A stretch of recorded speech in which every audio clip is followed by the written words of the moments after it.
નમસ્કાર, હું છું આપણી સાથે કિશન તિવારી. આપ જોઈ રહ્યા છો ઇન્ડિયા ન્યૂઝ ગુજરાતનો ખાસ કાર્યક્રમ આપણો દેશ. સમાચારોની શરૂઆત કરીશું આપણે રાજસ્થાનના કોટાથી. તો લોકસભાના અધ્યક્ષ ઓમ બિરલા તેમના કોટાના પ્રવાસ દરમિયાન જણાવી દે કે સર્કિટ હાઉસ ખાતે પ્રશાસનના અધિકારીઓની બેઠક યોજી હતી અને પોતાના સંસદીય ક્ષેત્રને વધુ હરિયાળું બનાવવા માટે અધિકારીઓ સાથે ચર્ચા કરી હતી. બેઠક દરમિયાન સંબંધિત તમામ વિભાગોને 11 લાખ વૃક્ષો રોપવાનો લક્ષ્યાંક આપ્યો હતો.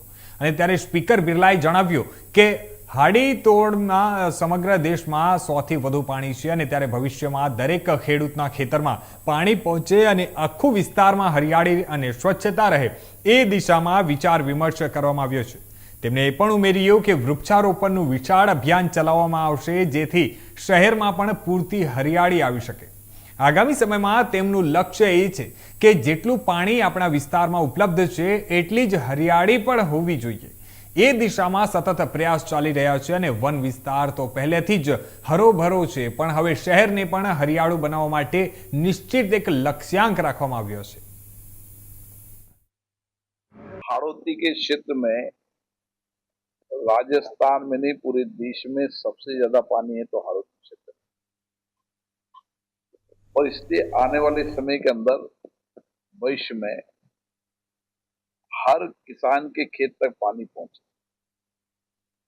और किसान के खेत के पानी पहुंचने के साथ इस सारे इलाके को हम हरा भरा कर सकें, स्वच्छ बना सकें.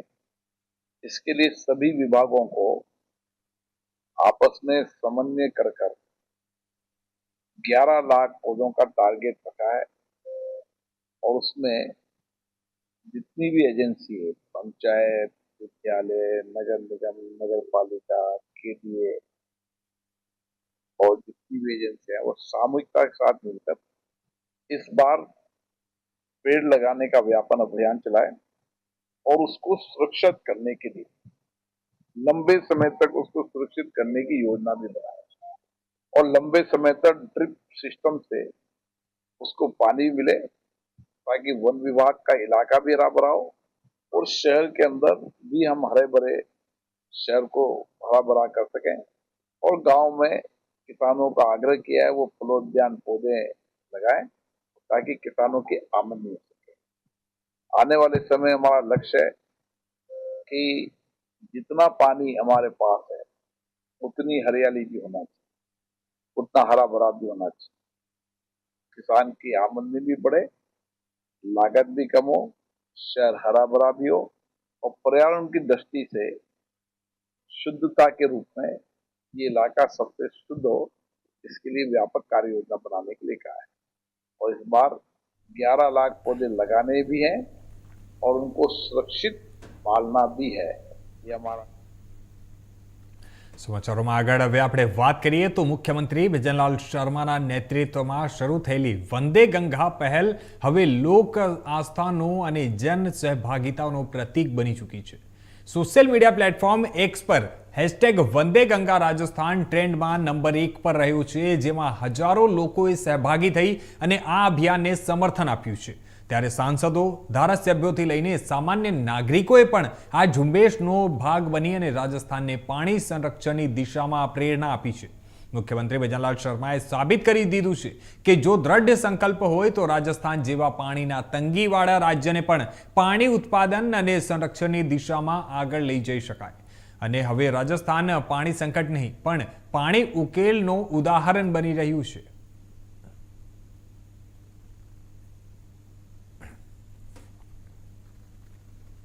બીજી તરફ વાત કરીએ આપણે રાજસ્થાનના સવાઈ માધોપુરની, તો ભલે રાજ્ય સરકાર અને તબીબી વિભાગ ગ્રામ્ય વિસ્તારોમાં વધુ સારી રીતે તબીબી સુવિધાઓ ઉપલબ્ધ કરાવવાનો દાવો કરી રહ્યા હોય, પણ સવાઈ માધોપુરની ઘટનાએ દાવાઓની પોલ ખોલતી છે.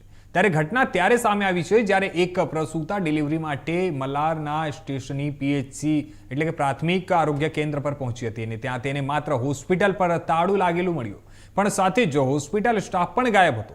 અને હોસ્પિટલ બંધ હોવાના કારણે અને કોઈ સ્ટાફ હાજર ન હોવાના કારણે તે સ્ત્રી જોરદાર પીડામાં હોસ્પિટલમાં જ આંગણમાં જમીન પર પડી ગઈ હતી. ત્યારે લગભગ 1 કલાક સુધી તે તડફતી રહી અને પરંતુ ત્યાં ન તો કોઈ તબીબી કર્મી આવ્યો અને ન કોઈ ડોક્ટર. આ પરિસ્થિતિમાં પ્રસૂતા સાથે આવેલી એક બીજી મહિલાએ જ જે રીતે મદદરૂપ બની અને હોસ્પિટલના આંગણમાં ખુલ્લામાં જ ડિલિવરી કરાવી હતી. આ ઘટનાનો વિડીયો જેમ જ મીડિયામાં અને સોશિયલ મીડિયા પર વાયરલ થયો તેમજ ચિકિત્સા વિભાગમાં હડકંપ મચી ગયો. ત્યારે તરત જ CMHO એટલે કે ચીફ મેડિકલ ઓફિસર દ્વારા હોસ્પિટલની ANM ને APO એટલે કે વિભાગીય બદલી કરવામાં આવી છે. સાથે જ જિલ્લા કલેક્ટર દ્વારા એક તપાસ સમિતિ પણ રચવામાં આવી છે જે સમગ્ર મામલે તપાસ કરશે. कलेक्टर मैडम की ने एक सीओ साहब की अध्यक्षता में एक कमेटी का गठन किया जिसमें सीओ साहब अध्यक्ष CMHO और गायनेकोलॉजिस्ट जो भी doctor Priyanka Saxena general hospital में इन तीनों की कमेटी बना के आज हम जाँच करने आए हुए हैं. सबसे पहले हम मलान डूंगर CSC पे जो अस्पताल भर्ती है उसके परिजनों के बयान लेके PSC बनाना शुरू हो जाएंगे. फिर सब पूरी रिपोर्ट बना के कलेक्टर मैडम को प्रस्तुत करेंगे. अभी तक हमने ANM को वहाँ से APO कर दिया है. बाकी आगे की कार्रवाई रिपोर्ट प्रस्तुत करने के बाद. सबसे बड़ा सवाल ये है कि ANM पर कार्रवाई करके रुक गए, जबकि जिम्मेदारी जो भागीदारी जो बनती है वो एक चिकित्सा प्रभारी की बनती है. तो आगे किस तरह की कार्रवाई होगी? नहीं, चिकित्सा प्रभारी की यदि लापरवाही है तो उनके ऊपर ही कार्रवाई की जाएगी. સમાચારોમાં આગળ હવે આપણે વાત કરીએ રાપરની. તો રાપર નગરપાલિકા કચેરી ખાતેના સભાખંડ ખાતે ધારાસભ્ય વિરેન્દ્રસિંહ જાડેજાના અધ્યક્ષ સ્થાને એક બેઠક મળી હતી જેમાં રાપર નગરપાલિકા દ્વારા વિવિધ પ્રકારના કામગીરી અંગે ચર્ચા કરવામાં આવી હતી. જણાવી દઈએ કે બેઠકમાં ગત મીટિંગની કાર્યવાહી નોંધનું વાંચન અને બહાલી આપવામાં આવી હતી.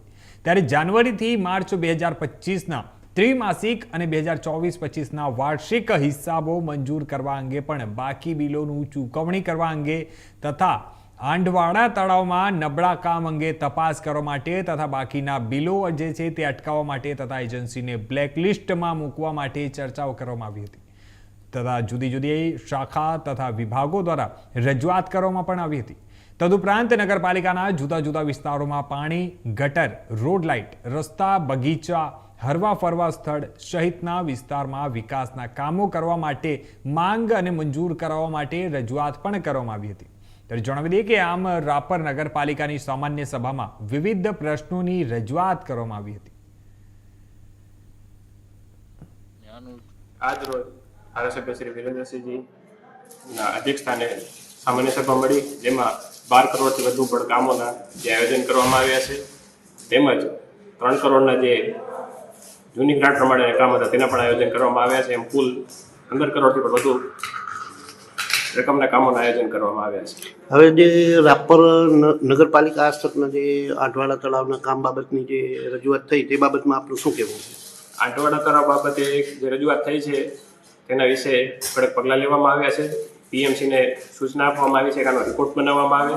PMC અને TPA દ્વારા એનો રિપોર્ટ બનાવવામાં આવશે અને જે પણ આવશે તે કોન્ટ્રાક્ટરને કડક સૂચના આપવામાં આવી છે. હવે રાપર નગરપાલિકા દ્વારા આગામી સમયમાં વિકાસના કામો માટે શું શું રજૂઆત કરવામાં આવી? આગામી જે કામો છે તેમાં જે સભ્યો પાસેથી કામો મંગાવવામાં આવ્યા હતા, જે બોર્ડમાં જે ખૂટતી કડીઓ હોય, જે પાયાની જરૂરિયાત હોય તે કામો ખાસ જરૂરી છે તેવા કામો લેવામાં આવશે. Thank you. આ તરફ હવે સમાચારોમાં આગળ આપણે વાત કરીએ વડોદરાની. તો વડોદરા શહેર નવાપુરા પોલીસ મથકની ટીમને પેટ્રોલિંગ દરમિયાન આપણે જણાવી દઈએ કે કંટ્રોલ રૂમમાંથી વર્દી મળી હતી કે શિંદે કોલોનીના ઘર નંબર 29માં કેટલાક ઇસમો ભેગા મળીને દારૂની મહેફિલ માણી રહ્યા છે. જેથી નવાપુરા પોલીસ મથકની ટીમે શિંદે કોલોની ખાતે પહોંચી અને ઘર નંબર 29માં રેડ કરતા 9 ઇસમો દારૂની મહેફિલ માણતા ઝડપાઈ ગયા હતા. ત્યારે પોલીસે સ્થળ ઉપરથી હિતેશ ખારવા, હિમલેશભાઈ ખારવા, અનિલભાઈ ખારવા, હિરેનભાઈ ખારવા, દીપેશ ખારવા, દિનકર ખારવા, પરેશ ખારવા, મુકેશભાઈ શર્મા અને આશીષ ખારવાની અટકાયત કરી અને તેઓ વિરુદ્ધ આગળની કાર્યવાહી હાથ ધરી છે.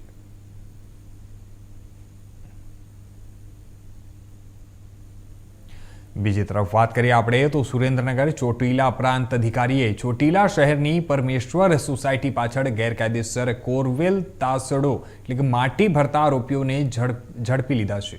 આરોપીઓ ચોટીલા પરમેશ્વર સોસાયટી પાછળ સરકારી ખરાબામાં ગેરકાયદેસર કોરવેસ એટલે કે માટી ખોદાણ કરતા હતા અને ત્યારે તાસ ભરતા હતા. જેથી પ્રાંત અધિકારીની ટીમે રેડ કરતા ટ્રેક્ટર 1, JCB 1 અને ડમ્પર 1 સહિત ₹1.10 કરોડનો મુદ્દામાલ જપ્ત કર્યો છે.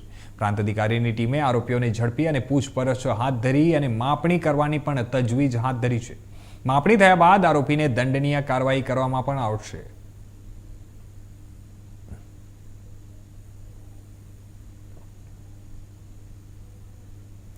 આગળ વાત કરીએ આપણે તો સુરેન્દ્રનગર થાનમાં 48 કરોડના ખર્ચે બનેલા બ્રિજમાં ગાબડું પડવા મુદ્દે આપ કાર્યકરોએ વિરોધ નોંધાવ્યો છે. જણાવી દઈએ કે થાનમાં 6 મહિના પહેલા નવો બનેલો જે બ્રિજ છે તે બ્રિજ ખુલ્લો મૂકવામાં આવ્યો હતો, પરંતુ પ્રથમ વરસાદના પગલે જ બ્રિજ પર ગાબડું પડ્યું હતું. ત્યારે બ્રિજ નિર્માણ કામ સામે સવાલો ઉઠ્યા હતા. 48 કરોડ નાખ્યા છતાં પણ નબળી કામગીરી સામે આવી રહી છે, જેના કારણે નિર્માણ કામમાં ભ્રષ્ટાચાર થયા હોવાના આપ કાર્યકરોએ આરોપ લગાવ્યા છે. નિર્માણ કામ કરનાર એજન્સી સામે પગલાં ભરવામાં આવે તે પ્રકારની હમણાં હાલમાં માંગ પણ કરવામાં આવી રહી છે. ત્યારે સુરેન્દ્રનગર જિલ્લામાં વરસાદે વિકાસના કામની પોલ ખોલી નાખી છે. હું પરવીન પંચાલ આપ કાર્યકર્તા. હવે આપણે થાનગઢમાં હાલમાં છું, તો પુલનું કામ હજી પૂરું થયું નથી. એ પહેલાં ગાબડા પડવા મળ્યા છે. ભાજપ સરકારનો ભ્રષ્ટાચાર સિવાય કોઈ વિષય નથી, કેમ કે હજી આપણે પુલનું કામ 2 સાઈડનું રોડ કામકાજ બાકી છે. એ પહેલાં ત્યાં ગાબડું પડી ગયું, તો ગાબડા પડવાનો મિનિમમ તો એમને ભ્રષ્ટાચાર કર્યો તો જ ગાબડા પડે ને.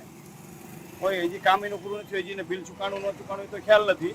ટૂંકમાં કહેવાનો મિનિમમ મારો એવો છે કે અત્યારે થાનગઢની જનતાએ ખૂબ ભરી મત આપ્યા છે. આ એમનું પરિણામ, મત આપ્યા ને આ એમનું પરિણામ છે. એટલે એના માટેના પુલમાં ગાબડા પડ્યા. નમસ્કાર મિત્રો, હું આમ આદમી પાર્ટી કાર્યકર્તા ભાવેશ પારગી. આ થાનગઢ ઓવરબ્રિજ 48 કરોડના ખર્ચે ઓવરબ્રિજ બનાવવામાં આવ્યો. છેલ્લા 6 વર્ષથી 7 વર્ષથી આ પુલનું એક ધારું કામ ચાલી રહ્યું હતું. એમાંય 6 મહિનાથી આ પુલ ખુલ્લો મેકવામાં આવ્યો દોસ્તો. આજે આ પુલની અંદર ગાબડા પડી ગયા છે અને બહુ મોટી માત્રામાં ભ્રષ્ટાચાર થયો એવું અમને લાગી રહ્યું છે દોસ્તો.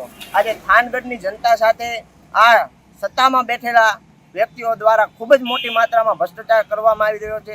થાનગઢની જનતા સાથે જીવના જોખમમાં થાનગઢની જનતા આ પુલ ઉપર ચાલી રહી છે. આડે ને ધડ જ્યાં આવ્યા ત્યાં ગામડા પડવા માંડ્યા છે દોસ્તો. જ્યારે ચૂંટણી નગરપાલિકાની જાહેર કરવામાં આવી ત્યારે મોટી ફાંકા ફોજદારી કરી લોકોને વિશ્વાસમાં ઉતારી મત લઈ ગયા, અને આ મતનું પરિણામ અત્યારે અમે જોઈ રહ્યા છીએ દોસ્તો. મારી થાનગઢની જનતાને નમ્ર અપીલ છે કે આવા ભ્રષ્ટાચારીઓના વિશ્વાસમાં ન આવવું જોઈએ. આપણે થાનગઢનું સુખાકારી માટે શું કરવું જોઈએ એ તમામ વસ્તુ વિચારી અને આગળ પગલું ભરવું જોઈએ દોસ્તો. આજે આપણા જીવ સાથે આ લોકો ખેલવાડ કરવા માંડ્યા છે દોસ્તો. આજે ધડ બેફામ ભ્રષ્ટાચાર. થાનગઢની અંદર એક વસ્તુ એવી નથી કે કોઈ વસ્તુ સારી હોય. જ્યાં જો અહીંયા ભાજપ દ્વારા ભ્રષ્ટાચાર જ કરવામાં આવી રહ્યો છે દોસ્તો. એટલે મારું આપ સૌને નમ્ર વિનંતી છે કે આવા ફાંકા ફોજદારી કરી વહી જાય, આપણને વિશ્વાસમાં લે અને આપણો મત લઈ જાય અને આવા ભ્રષ્ટાચાર કરે એવા ઉપર વિશ્વાસ કરવો ન જોઈએ.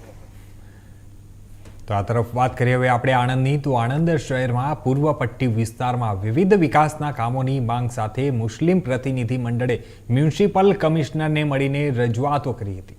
જણાવી દઈએ કે આણંદ શહેરમાં પૂર્વ પટ્ટી વિસ્તારમાં ખુલ્લા કાંસ બનાવવા અને ગામડી તળાવના પાણી ઓવરફ્લો થઈને જે આસપાસની સોસાયટીઓમાં પ્રવેશે નહીં તે માટે પ્રોટેક્શન વોલ બનાવવા, ચરોતર મિલતથી સાલાટિયા ફાટકને જોડતો જે માર્ગ છે તેને બનાવવા, તેમજ વરસાદી પાણીના નિકાલ અને ભૂગર્ભ ગટરો બનાવવા, પૂર્વ પટ્ટી વિસ્તારમાં ઇંગ્લિશ મીડિયમ સ્કૂલ બનાવવાની માંગ પણ કરી હતી. ત્યારે રજૂઆત સાંભળ્યા બાદ મ્યુનિસિપલ કમિશનરે હકારાત્મક પ્રતિભાવ આપ્યો હતો. આપણા પ્રબંધન માટે તંત્રની પ્રિપેરનેસ ખૂબ અગત્યની છે.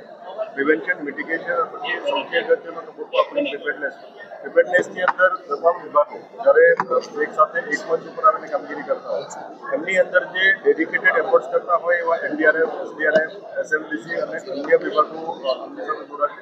આ સિવાય જે નોર્મલ કોર્સમાં કામ ના કરતા હોય એવા વિભાગો પણ આની સાથે જોડાય અને આપણા પ્રબંધનની અંદર કામ કરે તો એમના માટે કેપેસિટી બિલ્ડિંગ વિશેષ થાય, તમામ ટીમો વચ્ચે સંકલન થાય અને એક રોલ એન્ડ રિસ્પોન્સિબિલિટી ફિક્સ થાય અને એમના અંતર્ગત તમામ વિભાગો કામ કરે એ વિશેનો પ્રયત્ન CP sir, municipal commissioner sir અને બાકીની સમગ્ર ટીમ એના માટે પ્લાનિંગ કરીને આપણે તમામ વિભાગો ત્યાં જોડાય, તમામ વિભાગોની સાથે સંકલન થાય અને એમના એક્સપિરિયન્સ શેરિંગ અને આ ઉપરાંત આપણા કેપેસિટી બિલ્ડિંગ અને આપણા વિવિધ સાધનોનું ડેમોન્સ્ટ્રેટ થાય, જેથી કરીને આપણી ક્ષમતા શું છે કે લોકો સુધી સંદેશ પહોંચે અને તમામ વિભાગો સાથે માહિતગાર થાય એ માટેના પ્રયત્નોના ભાગરૂપે આપણે આજના વર્કશોપ કાર્યક્રમ કરીએ.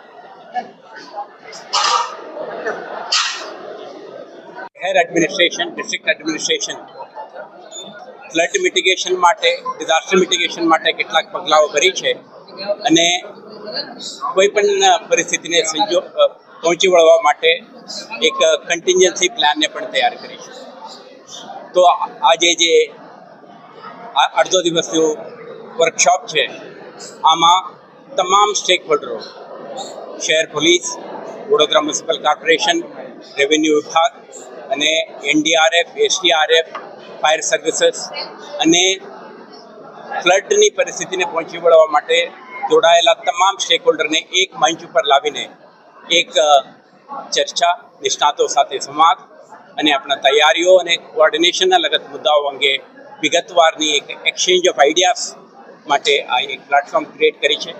સાથે સાથે તમે જોયું કે પોલીસ, SDRF, NDRFના જે ટૂલ કિટ્સ, ઇક્વિપમેન્ટ્સ અને એમના જે પરિબળો છે, રિસોર્સિસ છે, ઇક્વિપમેન્ટ અને સપોર્ટ સિસ્ટમ છે, આને પણ આપણા એક ડિસ્પ્લે અને એક્ઝિબિશન કરી. આના હેતુ પણ એ જ છે કે જોડાયેલા તમામ અધિકારી કર્મચારીઓને, એમના જે માનવ વેદકો, વોલેન્ટિયર્સને પણ ખબર રહે કે કયો પ્રકારના ઇક્વિપમેન્ટ અને ટૂલ કિટ્સ ડિપ્લોયમેન્ટ કરવામાં આવશે.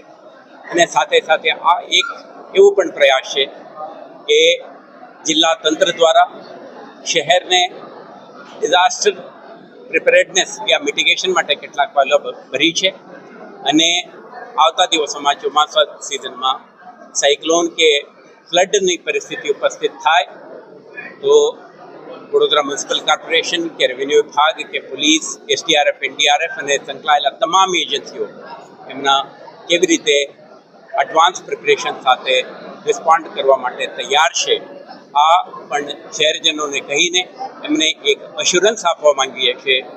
વી are ready in terms of our preparedness and capable to respond to any contingency.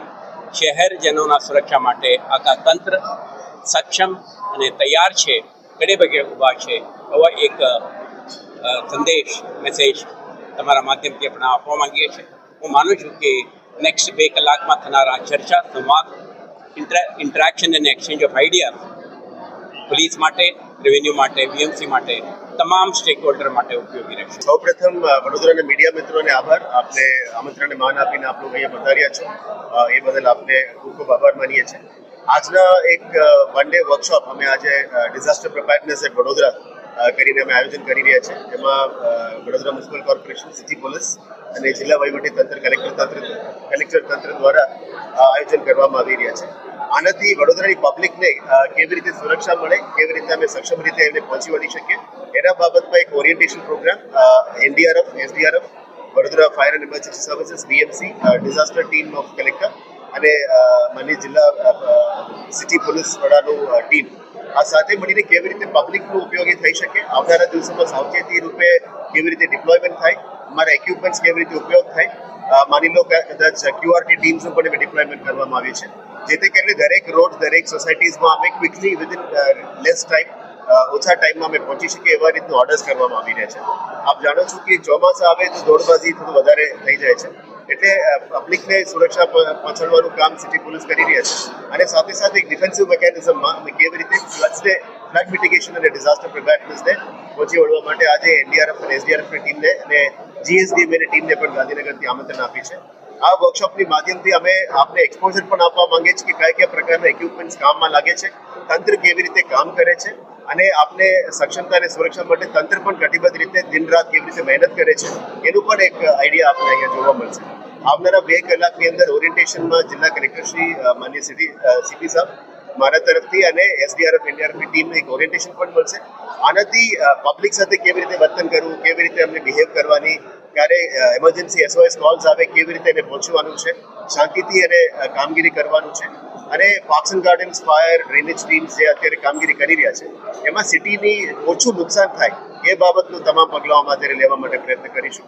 આ વર્કશોપ એક દાખલા તરીકે આખા સ્ટેટ માટે પણ એક રેપ્લિકા કરવા માટે અમે મહેનત કરીશું. આનાથી પબ્લિકનો શું ફાયદો, જે પ્રશ્ન છે, પબ્લિકને એક સુરક્ષાની મેસેજ અમે આપવા માંગીએ છીએ કે અમે તમારા માટે કામ કરી રહ્યા છીએ અને આપ બહુ ચિંતા નથી કરતા અને દરેક વોર્ડ સુધી, દરેક ગલિયા સુધી અમે પહોંચવા માટે આખા તંત્ર સજ્જ છે અને આવનારા દિવસોમાં આપ તમામની માધ્યમથી અને આપની મદદથી પણ અમે વડોદરાની નાગરિકોની સેવા માટે અમે કટિબદ્ધ રહીશું. એ મેસેજ અમે આપવા માંગીએ છીએ. ખાસ કરીને વાત કરીએ વડોદરાની વાત કરીએ તો વડોદરામાં વરસાદની પણ વાત આવે છે. અતિવૃષ્ટિ જ્યારે પડે છે ત્યારે મકાનો ધરાશાયી થવાના પણ કિસ્સાઓ સામે આવે છે. શું કેવા પ્રકારના સાધનોથી હવે પાલિકા તંત્ર સજ્જ છે? અહીંયા ડિસ્પ્લેમાં આપ જોઈ શકો છો જે કટિંગ મશીન્સ છે, આયર્ન કટિંગ મશીન્સ છે, વુડ કટિંગ મશીન્સ છે, ટૂલ કટર્સ છે. આ તમામ પ્રકારની મશીન્સ ક્યારે પણ રેસ્ક્યુ ઓપરેશનમાં ડિપ્લોયમેન્ટ થાય, ત્યારે પણ કંઈ મકાન પડી જતા હોય, અદરવાઇઝ રોડમાં ઝાડ પડી જતા હોય, આવા બધા ડિપ્લોયમેન્ટની મશીન્સ અહીંયા ડિસ્પ્લે કરવામાં આવી છે. આપ પણ જોઈ શકો છો, નિહાળી શકો છો. આવનારા દિવસોમાં એવું પણ કોઈ ડિઝાસ્ટરની ઇશ્યુઝ બને અને તુરંત અમે પહોંચીને આ ડિપ્લોય કરીને અમે કામગીરી કરી બતાવીશું. પ્રજાને નમ્ર વિનંતી કરીએ છીએ કે આ વખતે અમે એવું પણ પ્રાર્થના કરીએ છીએ કે મોન્સૂનના પ્રીએમ્પ્ટિંગ વોટર અમે વિશ્વામિત્રીમાં જ્યારે પણ આવે રોલ લેવલ મેન્ટેન કરી રહ્યા છે. આવનારા દિવસોમાં કદાચ પ્રીએમ્પ્ટિંગ કરવું હોય તો ડીવોટરિંગ પમ્પ્સ મૂકીને પણ અમે કરવાનો અત્યારે રાજ્ય સરકાર સાથે પરામર્શ ચાલી રહ્યા છે. એટલે ઓછું પાણી રહે રોડમાં એ માટે મહેનત કરી રહ્યા છે. લગભગ તમામ ડ્રેનેજ સિસ્ટમને પણ અત્યારે સાફ કરવામાં આવી છે. લગભગ 20-30 વર્ષ પછી આ માટી કાઢવાનું કામ, પ્લાસ્ટિક કાઢવાનું કામ, આ બધું કામ અત્યારે કાર્યરત છે.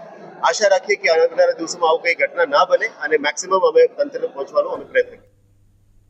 તો આ તરફ આગળ આપણે વાત કરીએ તો જૂનાગઢ મનપાની સામાન્ય સભામાં હોબાળો થયો હતો. જ્યાં જણાવી દઈએ કે વિપક્ષ કોંગ્રેસના નગરસેવકો દ્વારા ધરણા શરૂ કરાયા હતા.